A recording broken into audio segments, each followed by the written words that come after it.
Bueno, Claudia, lo que hemos estado hablando, ayer mencionábamos el tema del Día de la Niña. Oportunidades es justamente lo que hace falta, inversión y recursos para garantizar el beneficio de nuevas generaciones. Justamente hoy se está dando en la sala de vistas de la Corte Suprema de Justicia la presentación del reglamento de funciones en materia de niñez y adolescencia. Son sin duda alguna bastantes retos los que tienen que afrontar las autoridades para poder proteger a ese sector tan vulnerable de la sociedad que son los niños y los adolescentes, por supuesto. Claro. Nos comunicamos con Hugo Morales, quien tiene la información acerca de esta actividad. Adelante, Hugo. Compañeros, ¿qué tal? Un gusto saludarlos desde la sala de vista de la Corte Suprema de Justicia, donde las autoridades judiciales están participando en la presentación de un reglamento y un manual de funciones para la niñez y adolescentes en conflicto con la ley penal. Este documento tiene como objetivo poder trasladar a las diferentes instituciones que tienen una vinculación con el tema de niños y adolescentes, y especialmente con adolescentes con conflicto con la ley penal, cuáles son las herramientas, cuáles son los procedimientos, cuáles son las funciones que se tienen que acatar, que se tienen que desarrollar al momento de tener que actuar con el tema de la niñez y primordialmente cuando se ven menores en conflicto con la ley penal. En este momento las palabras de apertura del magistrado Rafael Rojas. Escuchemos. Y precisamente para fortalecer las políticas que deben marcar todas aquellas grandes líneas de trabajo en coordinación con todas las entidades del Estado. Aquí escuché yo que se encuentra la señora representante de la Procuraduría General de la Nación, la Procuradora Adjunta de la Procuraduría de los Derechos Humanos y todas aquellas entidades que realmente debemos proteger los derechos de los niños y niñas y ejecutar acciones conjuntas.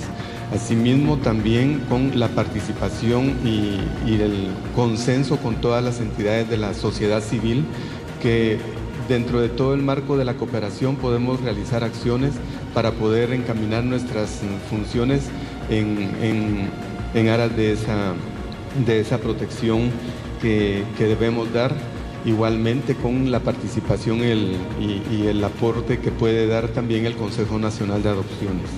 El 31 de julio del año 2015 se firma la Carta de Entendimiento entre el organismo judicial y el Fondo de las Naciones Unidas para la Infancia, UNICEF, y el Instituto de Enseñanza para el Desarrollo Sostenible, IEPADES, para fortalecer y modernizar la justicia especializada en niñez y adolescencia, siendo muy relevante la participación de estas dos entidades porque UNICEF representa a nivel de las Naciones Unidas, dentro del marco de su competencia, el fortalecer las capacidades para todos aquellos órganos que deben dar protección y vigilancia a los derechos de los niños, niñas y adolescentes.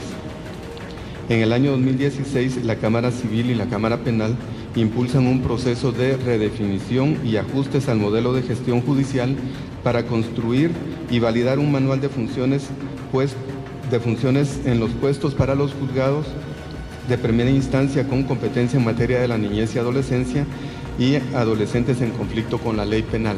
Esto como un antecedente para poder definir los roles que cada uno de los funcionarios y empleados judiciales debe realizar para poder dar una atención adecuada y pertinente. Y la pertinencia va de mano con la especialización, y de esa cuenta también la Escuela de Estudios Judiciales ha debido ejecutar los programas y proyectos conjuntamente con IEPADES y UNICEF para poder tener esta pertinencia en el conocimiento de los casos, para que nuestros jueces, juezas y todo el personal auxiliar pues atiendan con calidad, pero principalmente con calidez, los asuntos de niños, niñas y adolescentes.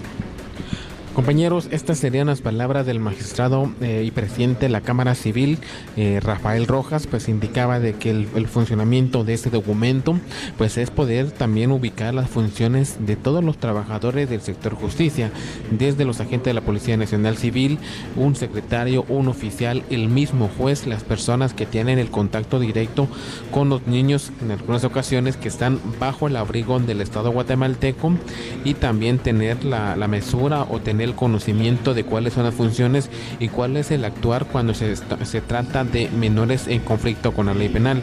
Recordemos los incidentes que se han ocurrido en etapa 2, en Gaviotas, donde estos menores pues han tenido que verse involucrados en motines. Ante esto es de que la importancia de este documento, este manual, este reglamento para poder determinar cuáles son las funciones, cuál es el actuar que tienen que tener los operadores de justicia al momento de tener que pues evaluar o tener que tener un contacto con los menores en conflicto con la ley penal o bien con la niñez guatemalteca. Es la información, compañeros, desde la sala de vistas. Un gusto saludarlos. Regreso con ustedes al estudio principal.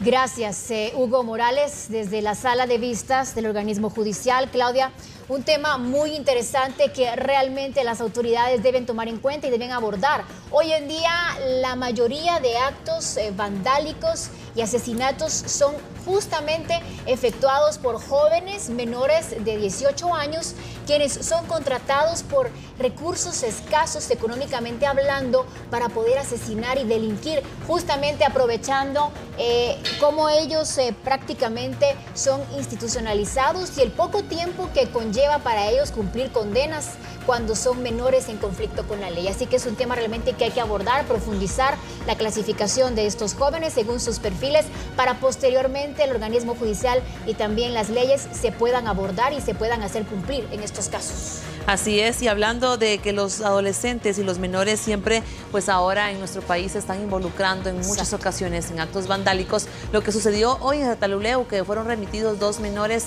por haber asesinado presuntamente a un vendedor de pescado en este departamento. Y al igual que este caso, son muchos casos los que hemos conocido en el transcurso de los últimos años, que lamentablemente hasta los reclutan para que puedan integrar estas pandillas criminales. Así que es un tema bastante polémico que se está abordando precisamente con este reglamento para abordar este tipo de situaciones, como tratar a menores en conflicto con la ley. Continuamos.